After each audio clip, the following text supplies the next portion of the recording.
할렐루야. 서로 샬롬 인사 좀 나누시기 바랍니다. 샬롬. 샬롬. 2주 만에 여러분 뵙게 돼서 반갑습니다. 다들 평안하셨죠? 다들 건강하십니까? 우리의 평안과 건강을 주셔서 하나님의 말씀을 배우러 나올 수 있게 주신 것 정말 감사드립니다. 감사드리는 건 감사드리는 거고, 또 숙제는 또 숙제고. 숙제가 뭐였죠? 2주 전에 요한복음 6장 63절. 참 2주 전 숙제를 다 기억을 하시네요. 숙제를 기억만 하셔도 반은 한 것입니다. 자, 우리 같이 한번 낭송해 보겠습니다. 시작. 요한복음 6장 63절 말씀. 살리는 것은 영이니 육은 무익하니라. 내가 너에게 이른 말이 영이요 생명이라. 요한복음 6장 63절 말씀. 암송 잘하셨습니다. 자, 다시 한번 낭송하겠습니다. 시작. 요한복음 6장 63절 말씀. 살리는 것은 영이니 육은 무익하니라.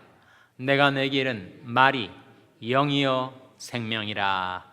요한복음 6장 63절 말씀. 아멘. 암송이 필요한 이유, 그것은 암송을 하려다 보니까 묵상이 되는 거죠. 그렇지 않던가요? 누가 이 말씀을 한 번 보고 다 암송할 사람이 세상에 어디 있겠어요? 그러니까 그 말씀을 읽고 또 읽고 암송하려고 하고 또 암송하려고 하다 보니까 자연스럽게 묵상이 되는 거죠. 묵상이라는 것은 쉽게 말하면 그 말씀을 찬찬히 생각해 보는 것. 그 말씀의 뜻이 무엇일까?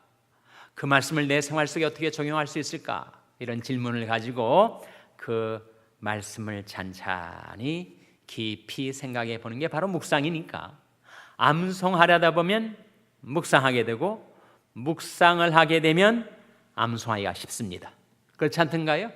암송하려다가 묵상을 하게 되고, 묵상한 말씀, 깨달은 말씀은 훨씬 더 외우기가 쉬워요.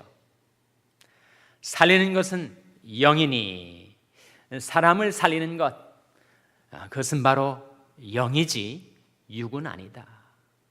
우리 육신은 고마운 것이긴 해도 7, 80년 쓰면 다 닳아지고 찢어지고 상하고 쇠락해져 갑니다. 그래서 살리는 것은 영이다. 육은 무익하다. 육이 스스로를 살려내질 못합니다. 영이 임하여야 그 육신이 소생케 되는 거니까. 살리는 것은 영이니 육은 무익하니라. 영하고 육의 차이가 한 가지가 있어요. 영은 살리고 육은 무익하다 뿐만 아니라 영과 육의 차이가 뭘까요? 육은 한시적인 것, 한정적인 것, 얼마 못 갑니다. 반면에 영은 영원한 것. 그래서 영원한 것이 한시적인 것을 살려내죠. 그래서 살리는 것은 영이니 육은 무익하니라. 그런데 무엇이 영이라고요? 무엇이 영이라고 했습니까? 내가 너에게 이른 말이, 예수님이 우리에게 이르신 말씀, 하나님의 말씀이 바로 영이고 또 뭐라고요? 생명이다. 생명이다. 말씀이 영이고 생명이다. 하나님의 말씀은 영의 말씀이지요. 인간의 언어는 단순한 소리일 뿐이지만 하나님의 말씀은 우리를 살려내는 영이기 때문에 그것은 바로 생명이다 라고 하고 있습니다. 그래서 우리가 하나님의 말씀을 바로 받으면, 바로 깨달으면 내 심령이 살아나고 내 육신도 살아납니다. 말씀에는 그런 능력이 있어요. 살리는 것은 영이니 육은 무익하니라. 내가 너에게 이른 말이 영이요 생명이라 하신 대로 하나님의 말씀은 살았고 뭐가 있다고 했습니까? 뭐가 있다고 했어요? 운동력이 있답니다. 하나님의 말씀은 그 말씀이 살아있는 말씀인데다가 그것이 살아있기 때문에 움직인단 말이죠. 운동력이 있다는 거예요. 그래서 그 말씀을 받으면 사람들이 생기를 얻습니다. 활력을 얻어요. 온갖 세상 근심 걱정 그리고 상념과 번뇌로 찌들리고 눌려있던 나의 심령에 하나님의 말씀이 임하면 그 말씀이 나를 소생케 해줘요. 그런데 하나님의 말씀으로 나의 영이 깨어나고 소생케 되면 영과 육은 딱 들러붙어 있으니까 영이 살아나면 육신도 소생케 된다.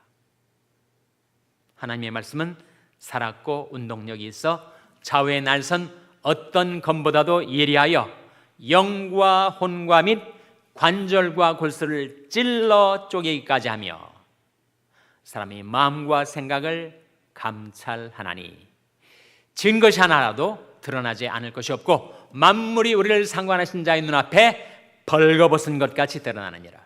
말씀에는 그런 효능이 있다는 거예요. 그가 말씀하심에 이루었으며 명하심에 견고히 섰도다. 하나님이 말씀하시자 천지 만물이 이루어졌죠. 그리고 하나님이 명하시자 그 지은 만물이 흩어지지 아니하고 원심력에 의해서 다 뿔뿔이 사라져버리지 않고 하나님께서 그 능력의 말씀으로 붙들고 계시기 때문에 명하심에 견고히 섰도다.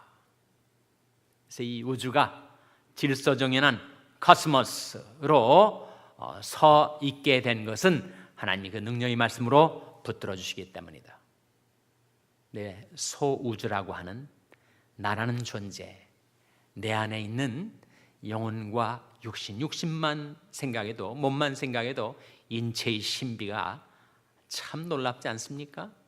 그런데 내 작은 가슴 속에 뛰는 이 심장의 박동, 이 폐의 들숨과 날숨의 호흡, 이거 다 하나님께서 붙들어 주시기 때문에 우리가 지금 살아가고 있어요. 우리를 지키시는 주님의 손을 거두시면 어떻게 됩니까? 우리는 본흙으로 돌아가게 되죠.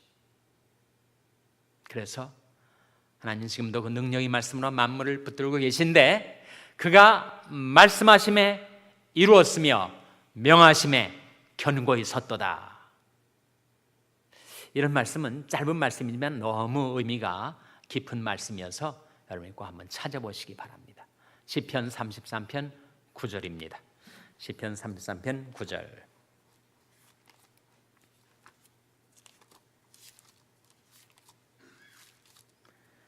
시편 33편 9절 말씀 우리 찾아서 같이 읽겠습니다. 찾으셨습니까?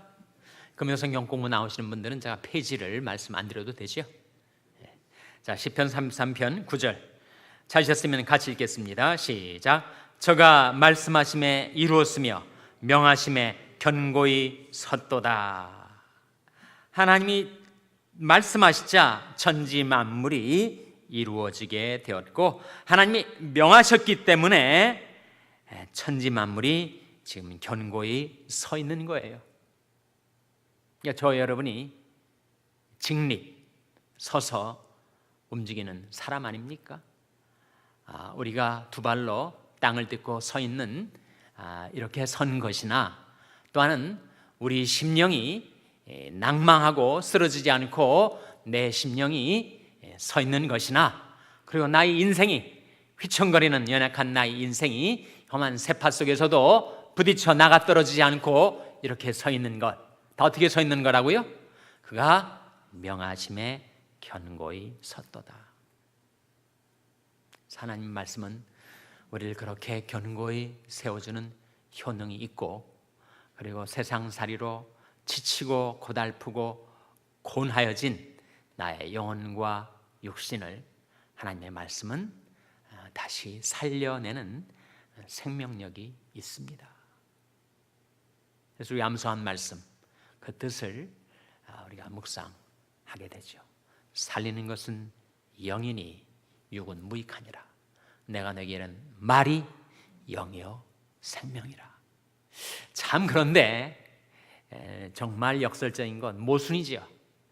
그런데도 불구하고 하나님의 말씀을 가까이 하고 그 말씀을 묵상하는 사람들은 훨씬 적습니다. 정말 하나님의 말씀을 사랑하고 사모하고 그 말씀을 묵상하는 사람하고 전혀 말씀을 모르고 말씀과 상관없이 살아가는 사람하고 비교해 보면 상대가 되지 않을 정도로 정말 말씀을 가까이 하고 말씀을 묵상하며 사는 사람들은 극소수예요. 그래서 우리가 불렀던 찬송에 구원으로 인도하는 문은 좁고 그 길은 험하다. 왜? 사람들은 넓은 문, 편안한 길로 가다 보니까 그렇게 하나님의 말씀의 가치, 하나님의 말씀의 그 귀중함을 알지 못한 채 그렇게 자기 욕망대로 세상 물결치는 대로 살아가는데, 하나님의 말씀의 그 효능을 깨달은 사람들은 비록 그 길이 험할지라도 하나님의 말씀을 따라 살려 애쓰게 되는데, 그런 자에게 하나님께서는 생명을 주신다. 하나님의 말씀으로 우리 안에 믿음을 심어주시고 그 믿음으로 우리가 생명을 얻게 해주신다. 믿는 자는 영생을 가졌나니. 굉장히 짧은 구절 아니에요? 믿는 자는 영생을 가졌나니. 어디에 나오는 말씀 같습니까? 구약입니까? 신약입니까? 신약이죠. 복음서입니까? 서신서입니까? 복음서죠.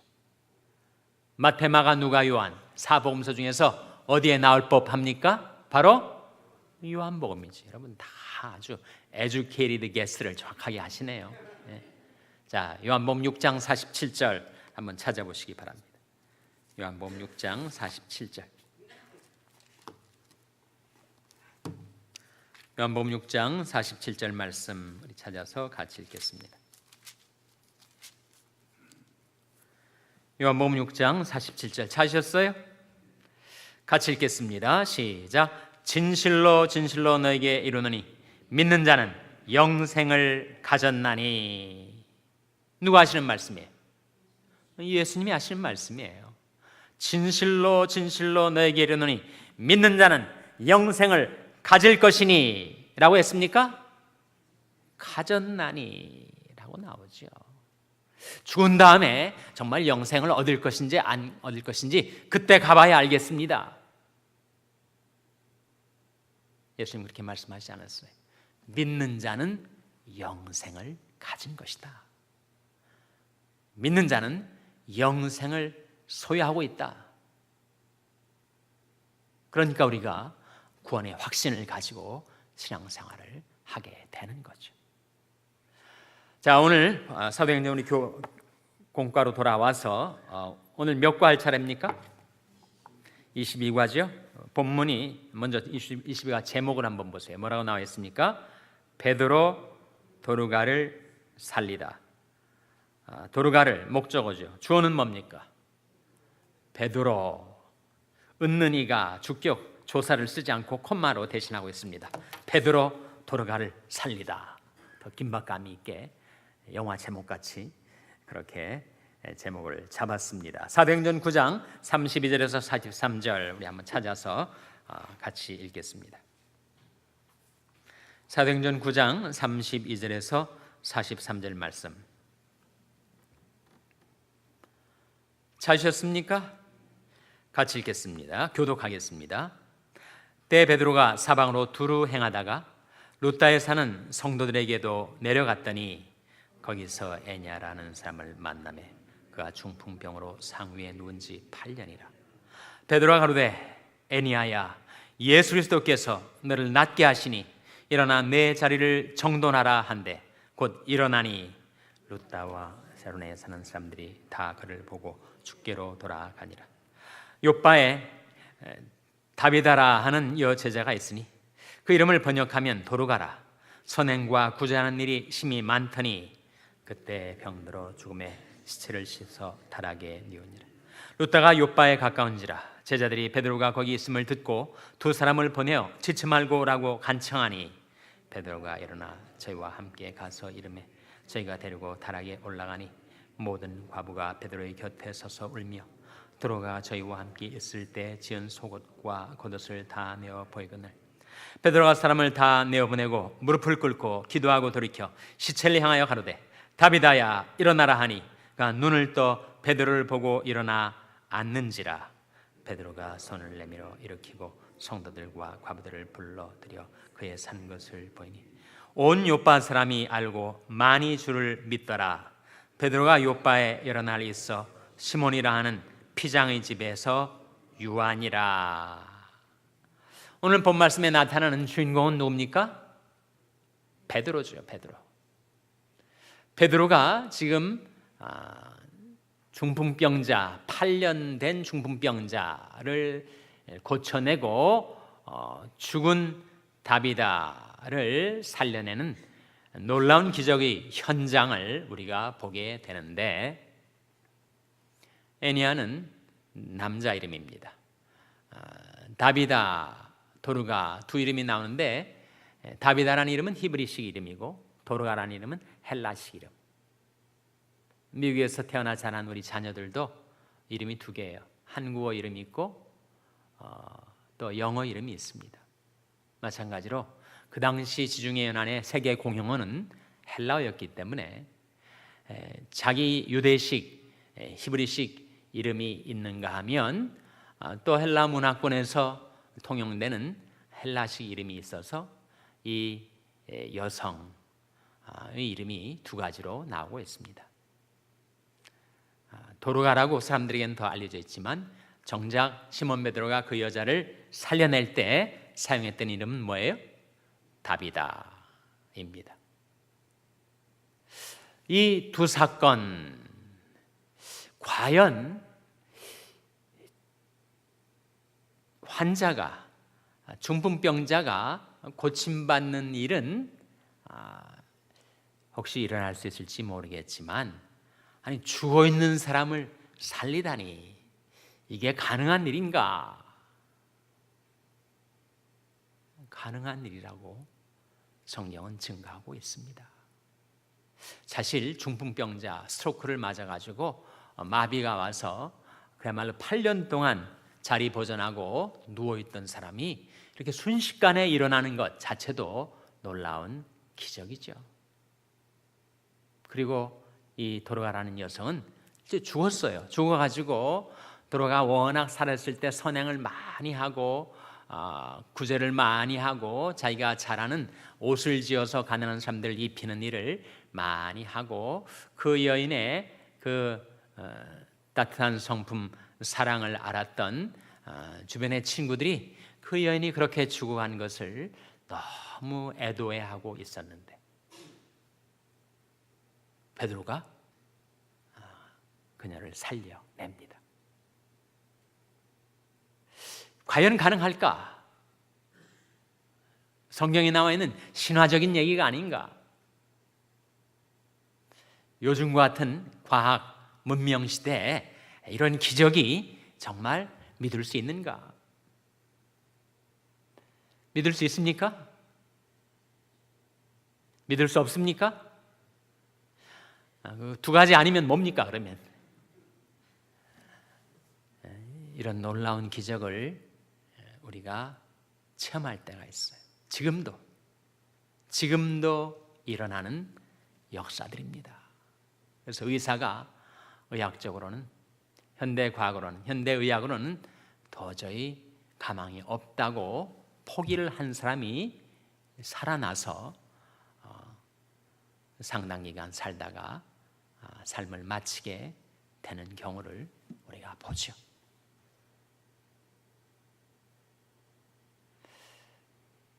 불치병에 걸려서 죽어가던 사람이 고침을 받고 살아난 케이스는 있을 것 같은데, 실제로 죽어있던 사람이 살아난 일이 오늘날도 가능한가? 2000년의 교회사는 그것이 가능함을 반증을 해줍니다. 물론 희귀한 일이죠. 드문 일이지만, 극히 드문 일이지만 이런 놀라운 기적이 일어납니다. 예수님께서 생전에 이 세상에 살아계실 때 실제로 죽었던 사람을 살려낸 케이스가 있었어요. 몇 번 있었죠? 몇 번입니까? 2번입니까? 1번입니까? 3번입니까? 제가 질문하면 아닌 개벼 생각하시고 대답을 안 하시는가 본데 3번 살리셨어요. 3번. 예수님이 실제로 죽었던 사람을 3번 살리셨습니다. 대표적으로 누굽니까? 나사로를 살려내셨고, 또 누구죠? 네? 야이로, 회당장 야이로의 12살 먹을 딸을 살려내셨고, 또 누구를 살려내셨죠? 나인성 과부의 아들.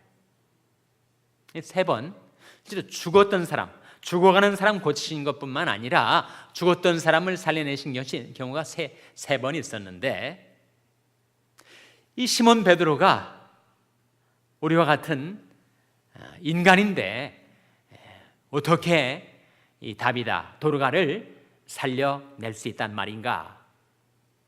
그 이유가 요한복음 14장 12절에 나옵니다. 한번 찾아보시기 바랍니다. 요한복음 14장 12절. 신약성경 172면 요한복음 14장 12절 말씀. 찾으셨어요? 같이 읽겠습니다. 요한복음 14장 12절 말씀 같이 읽습니다. 시작.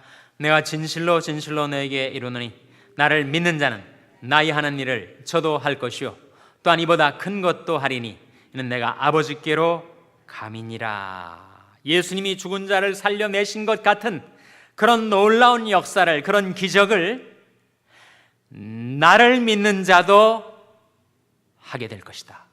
이렇게 주님께서 말씀하셨어요. 그런데 이 말씀을 하시면서 마지막 부분에 이는 내가 아버지께로 감이니라, 앞에 나온 말씀하고 이는 내가 아버지께로 감이니라 하는 말씀하고 어떻게 연관이 되죠? 이는 내가 아버지께로 감이니라 라는 말씀 속에 들어있는 것이 뭡니까? 내가 아버지께로 가면 누구를 보내신다고 하셨어요? 성령을 보내신다고 하지 않았습니까? 그러니까 예수 믿어 성령 받은 자는 나의 하는 일을 그도 할 것이고 또 그보다 더 큰 일도 할 것이다. 바로 베드로가 그랬어요. 베드로가 예수를 믿고 오순절날 성령을 받자 죽었던 다비다를 살려냈다는 거예요. 주님의 약속의 성취죠. 주님이 하신 말씀이 이루어진 것입니다. 그래서 우리가 예수를 믿고 성령을 받으면 나는 아무런 그런 능이 없지만 성령이 가지고 있는 생명력으로 인해서 정말 죽은 자가 살아나는 역사가 일어난다. 교회사에 보면 세계 각곳에서 정말 이런 놀라운 기적들이 일어나는 것을 보여주고 있습니다. 이것은 성경 시대만 한정된 것이 아니고 그것은 지금도 일어나는 기적이다. 다시 오늘 본문 사도행전 9장으로 돌아와서 9장 본문 말씀을 우리 공과를 사용해서 좀 몇 질문을 함께 생각해 보겠습니다. 여러분 가지신 교재 145페이지 한번 보시기 바랍니다. 145페이지 1번 질문. 당시 교회의 지도자였던 베드로는 사마리아의 각 지역을 두루 여행하면서 성도들을 만나고 있었다. 오늘 두 장소가 나오잖아요. 어디와 어디입니까? 네? 룻다와 요빠이죠. 요빠는 지중해에 연한 항구 도시입니다. 룻바는 예루살렘으로부터 요빠까지 가는 그 중간 도상에 있는 지명이에요. 그런데 이 시몬 베드로가 룻다에도 가고 요빠에도 가고 이렇게 당시 교회의 지도자였던 베드로는 사마리아의 각 지역을 두루 여행하면서 성도들을 만나고 있었다. 그가 만난 성도들은 주로 누구였는가? 그리고 그는 왜 그들을 방문할 필요를 느꼈는가? 거기에 중요한 말씀이 로마서 1장 11절 12절 괄호 안에 들어있지만 여러분 한번 찾아보시기 바랍니다. 로마서 1장 11절 12절.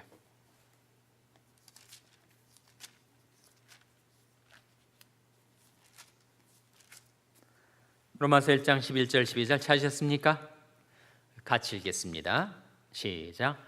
내가 너희 보기를 심히 원하는 것은 무슨 신령한 은사를 너에게 나눠주어 너희를 경고케 하려 함이니 이는 곧 내가 너희 가운데서 너희와 나의 믿음을 인하여 피차 안위함을 얻으려 함이라. 여기에 물론 이 로마서를 쓴 사람은 시몬 베드로는 아니죠. 누가 썼습니까?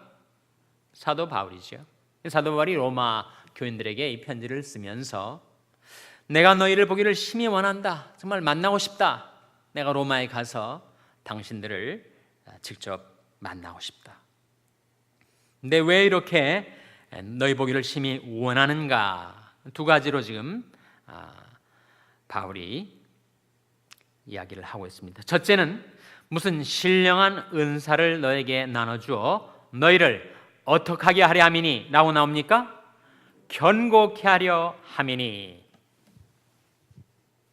여기 은사가 나오죠. 은사란 말은 한자어로는 이렇게 씁니다.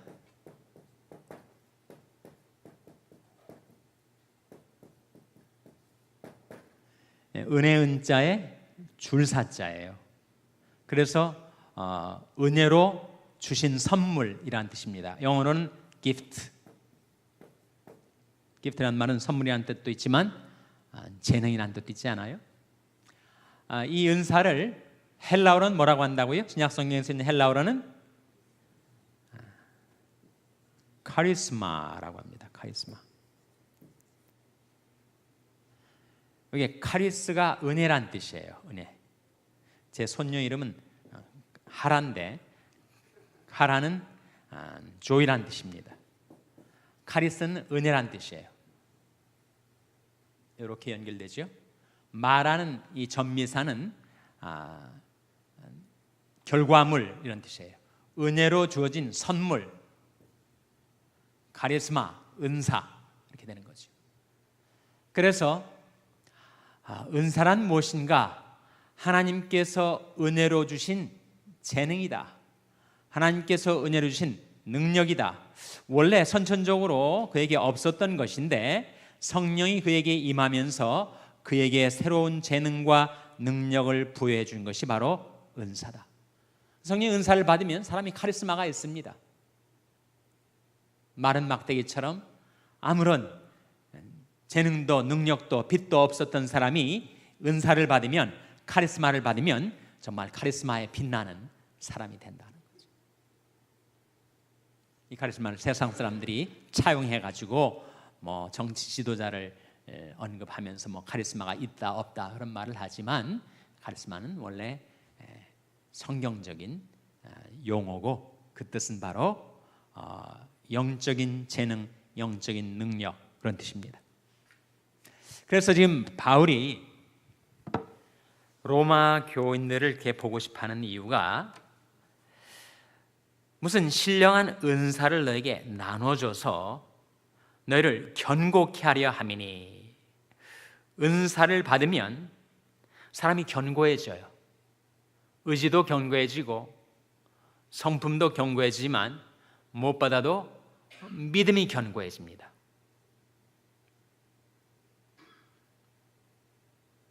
예를 들어서 은사 가운데 이런 은사가 있지 않습니까? 지혜의 말씀,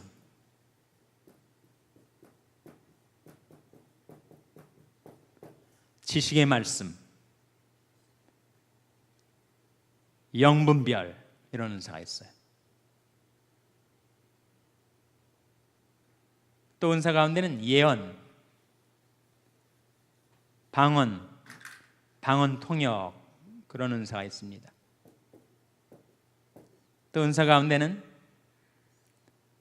믿음, 능력 행함, 병 고치는 은사가 있습니다. 신유죠. 그 은사를 그 고린도전서 12장에서 9가지로 말할 때 이렇게 3개의 범주로 나눠볼 수가 있어요. 지혜의 말씀, 지식의 말씀, 영 분별은 머리에 해당되는 은사들. 예언, 방언, 방언, 통역은 입에 해당되는 발성의 은사. 믿음, 능력, 행함, 병 고치는 은사는 손에 해당되는 은사. 이 은사를 이렇게 3개로 범주화시켜서 신체의 머리와 입과 손과 연결시켜서 기억을 해두시면 여러분이 잊어버리지 않으실 거예요. 사람이 예언의 은사를 받으면 자기를 향하신 하나님의 뜻을 깨닫고 그 뜻을 따라 살아가게 되면 그의 믿음과 인생이 견고하게 세움을 받죠. 병으로 쓰러진 사람에게 신유의 은사가 임하면 쓰러졌던 사람이 고침을 받아 일어나게 됩니다. 지혜가 없어서 어리석은 자가 돼가지고 스스로 인생을 망가뜨리고 있던 사람에게 지혜의 말씀이 임하면 그가 정신을 차리고 지혜로운 인생을 살아갈 수 있게 되죠. 그래서 은사는 그 사람을 견고하게 해줍니다. 그의 심령, 그의 믿음, 그의 인생을 견고하게 해줘요. 그래서 지금 바울이 내가 너희를 보기를 심히 원하는 것은 무슨 신령한 은사를, 구체적으로 어떤 은사인지는 지금 언급하지 않지만 모든 은사가 다 그런 성격을 가지고 있어요. 그래서 신령한 은사를 나눠줘서 너희를 견고케 하려 함이다. 첫째죠. 두 번째는 12절에 나옵니다. 같이 읽겠습니다. 시작. 이는 곧 내가 너희 가운데서 너희와 나의 믿음을 인하여 피차 아니함을 얻으려 함이라. 왜 그렇게 바울이 성도들을, 교인들을 보고 싶어 했는가? 만나서 너희와 나의 믿음을 인하여 피차 무엇을 얻으려 함이라 라고 했습니까? 아니함을 얻으려 함이라. 그러니까 바울이 자기가 일방적으로 자기 믿음을 가지고 그 사람들을 위로한다고 하지 않고 나 역시 당신들의 믿음으로 인해서 위로를 받고 안위를 얻고 싶소. 그렇게 지금 말하고 있는 거죠. 성도의 교제 가운데 우리는 먼저 믿은 사람이나 늦게 믿은 사람이나 큰 믿음의 사람이나 작은 믿음의 사람이나 우리가 함께 모여서 교제를 하면 피차 서로 위로해주고 격려해주고 안위함을 얻게 된다 하는 거예요. 그래서 지금 시몬 베드로가 룻다에도 갔다가 욥바에도 갔다가 이렇게 계속 돌아다니고 신방을 하는 이유가 뭐라는 겁니까? 바로 각 곳에 있는 성도들의 믿음을 견고케 해주고 서로 안위를 얻고 험한 세상 살면서 슬퍼하고 낙심한 사람들의 심령과 믿음을 견고하게 세워주고 그렇게 하려고 돌아다니고 있다. 우리도 마찬가지. 우리가 꼭 교회에 나와야 되는가? 자기가 개인적으로 성경 읽고 기도하고 현실 교회가 너무 불완전하기 때문에 나는 좀 독자적으로 무교회주의자처럼 그렇게 신앙생활을 합니다. 무교회주의자들도 자기들끼리 모여요. 무교회주의자라고 전혀 안 모이는 것이 아닙니다. 모이지 않으면 장작불이 홀로 떨어져 있으면 꺼져버리죠. 신앙의 불이 다 꺼져버립니다. 함께 모여야 타오르죠. 그래서 이름은 무엇이라고 부르진 간에 교회주의자라고 하든 무교회주의자라고 하든 우리의 믿음은 합해져야 더 커지는 것. 그래서 지금 시몬 베드로가 각 곳을 다니면서 신령한 은사들을 나눠줘서 그들을 견고하게 세우고 그리고 피차 그들이 가지고 있는 믿음, 내가 가지고 있는 믿음과 믿음이 만나서 서로 안위함을 얻도록 하기 위해서다. 그렇게 나와 있죠. 4번 베드로는 룻다에서 무슨 일을 하였는가? 본문으로 다시 돌아와서 33절과 34절 한번 보세요. 33절과 34절 같이 읽겠습니다. 시작. 거기서 에냐라 하는 사람을 만나매 그가 중풍병으로 상위에 누운 지 8년이라. 베드로가 가로되 에니야야 예수 그리스도께서 너를 낫게 하시니 일어나 내 자리를 정돈하라 한데 곧 일어나니. 지금 누운 지 8년 된 중풍병자, 반신불수가 아니라 정말 사지불수, 전신불수가 돼 있는 이 사람에게 베드로가 하는 것은 말씀의 선포였지 않습니까? 에니야야 예수 그리스도께서 너를 낫게 하시니 일어나 내 자리를 정돈하라 하고 말씀을 증거한 것뿐인데, 8년 동안 그야말로 bedridden, 침상에 묶여져 있던 사람이 벌떡 일어나서 살아 움직이게 됩니다. 7번, 구제와 선행을 그토록 잘하던 도르가가 갑자기 세상을 떠났다. 베드로는 도르가의 죽음을 놓고 어떻게 하였는가? 39절에서 41절 역시 같이 읽겠습니다. 세 구절입니다. 시작. 베드로가 일어나 저희와 함께 가서 이르매 저희가 데리고 다락에 올라가니 모든 과부가 베드로의 곁에 서서 울며, 도르가가 저희와 함께 있을 때 지은 속옷과 겉옷을 다 내어 보내거늘 베드로가 사람을 다 내어 보내고 무릎을 꿇고 기도하고 돌이켜 시체를 향하여 가로되 다비다야 일어나라 하니 그가 눈을 떠 베드로를 보고 일어나 앉는지라. 베드로가 손을 내밀어 일으키고 성도들과 과부들을 불러 들여 그의 산 것을 보이니. 이 말씀 속에 정말 죽어 있는 시체를 향하여 베드로가 말을 합니다. 뭐라고 말했어요? 40절에 다비다야 일어나라. 이름 부르고 한마디 명령 한 것뿐인데 갑자기 죽었던 시체가 눈을 뜨고 그리고 일어나 앉습니다.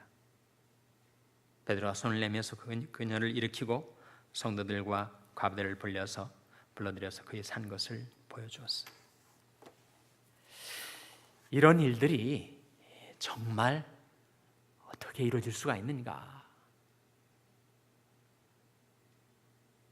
전신불구가 된 8년 묵은 병자, 이미 죽어있는 시체 어떻게 고쳐내고 살려내었다고요? 로마서 8장 9절, 8장 11절, 다음 주 암송 구절입니다. 로마서 8장 11절에 그 질문에 대한 답변을 우리가 발견하게 됩니다. 로마서 8장 11절 말씀 찾아서 같이 읽겠습니다. 로마서 8장 11절 말씀 한번 같이 읽겠습니다. 찾으셨습니까? 로마서 8장 11절 같이 읽겠습니다. 시작. 예수를 죽은 자 가운데서 살리시니 영이 너희 안에 거하시면 그리스도 예수를 죽은 자 가운데서 살리신 이가 너희 안에 거하시는 그의 영으로 말미암아 너희 죽을 몸도 살리시리라. 여러분 이 말씀이 깨달아지십니까? 사람이 죽은 자 가운데 있다가 어떻게 산자로 일어날 수가 있다고요? 뭐로 일어난다고요? 성령으로 되는 것이다. 예수를 죽은 자 가운데서 살리신 이의 영, 성령이 너희 안에 거하시면 그리스도 예수를 죽은 자 가운데서 살리시니 하나님께서 너희 안에 가시는 그 영, 성령으로 말미암아 너희 죽을 몸도 살리시리라. 성령은 생명의 영이시기 때문에 생명의 성령의 능력으로 이런 놀라운 기적이 일어난다. 물론 로마서 8장 11절은 종말적인 의미가 있지만 종교개혁가 그리고 장로교의 창시자라고 일컬어지는 존 켈빈은 그의 주석에서 이 로마서 8장 11절을 종말론적으로만 보지 않고 현재론적으로 봅니다. 지금도 성령이 임하면 불치병에 걸렸던 사람이 고침받고 그리고 죽었던 사람이 살아나는 역사가 일어나는 것은 바로 성령의 역사, 생명의 성령의 역사, 살아있는 하나님의 영으로 말미암아 이루어지는 기적이다. 이렇게 주석을 하고 있습니다. 다음 주 암송 구절이 좀 길죠. 그리고 문장이 아주 복문입니다. 그렇지만 그 말씀을 묵상하면서 외우기가 어려운 말씀일수록 묵상을 더하게 되는 거니까 여러분 이 말씀을 다음 주 암송해 오시기 바랍니다. 마지막 질문 다루겠습니다. 8번. 베드로가 룻다와 욥바에서 행한 이적 기사는 분명한 목적이 있어서 주님이 허락한 것이다. 그러니까 룻다에서 에냐를 고쳐내고 욥바에서 다비다를 살려내고 이런 놀라운 치유와 소생의 기적은 분명한 목적이 있다. 이 목적이 있어서 주님이 허락하신 것이다. 그 목적이 무엇인가?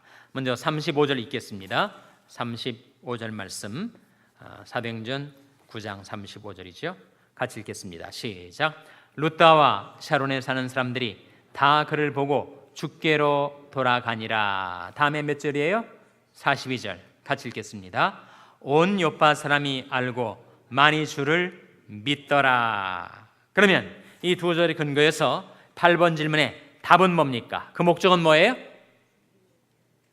많은 사람들이 주께로 돌아오도록. 주께로 돌아온다는 게 뭡니까? 회개 아니에요? 구원받도록. 그래서 하나님이 이루시는 기적의 목적은 사람들의 호기심을 만족시키거나 야 희한하다, 어떻게 이렇게 초자연적인 현상이 일어날 수 있을까, 그런 반응을 얻기 위해서 일어난 것이 아니고 정말 하나님이 살아계시구나, 하나님이 우리 같은 인생도 불쌍히 여기시는구나, 그래서 사람들이 회개하고 예수 믿고 구원받도록 하기 위해서 이 기적을 일으키는 것이지, 무슨 사람들의 이목을 집중시키고 사람들의 관심을 불러일으키고 그리고 사람들에게 호기심을 만족시키거나 인기를 얻기 위해서 그런 일들이 벌어진 것이 아니다. 더 근본적으로 중요한 목적이 있는데, 그것은 바로 그 사건을 보고 그 기적을 보고 정말 하나님이 살아계시는구나, 정말 하나님이 우리 같은 불쌍한 인생에도 이런 능력을 베풀어 주시는구나, 그것을 깨닫고 회개하고 예수 믿도록 하기 위해서, 그래서 그들이 구원받도록 하기 위해서 하나님이 기적을 이루신다 하는 것입니다. 자, 여기까지 보도록 하겠습니다. 이상의 본문 말씀 우리가 함께 생각해 봤는데, 질문 있으면 해주시기 바랍니다. 질문.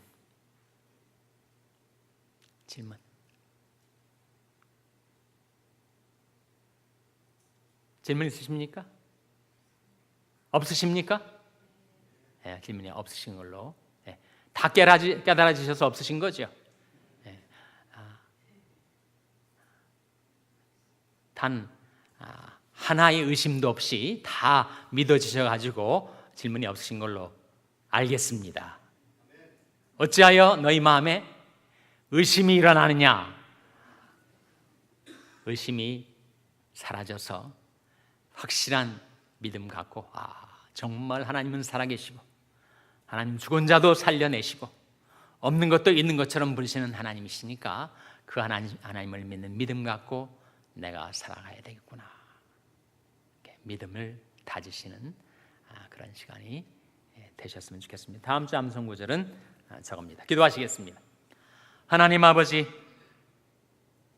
과연 하나님이 살아계시고 하나님은 어제나 오늘이나 영원토록 동일하셔서 지금도 불신 영혼들을 구원하시기 위하여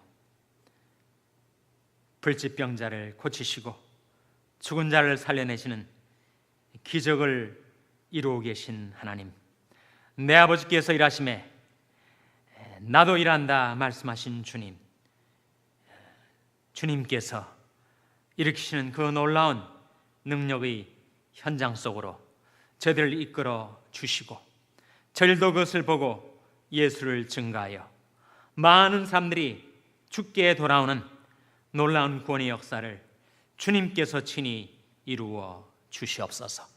이 모든 말씀 예수님의 이름으로 기도하옵나이다. 아멘.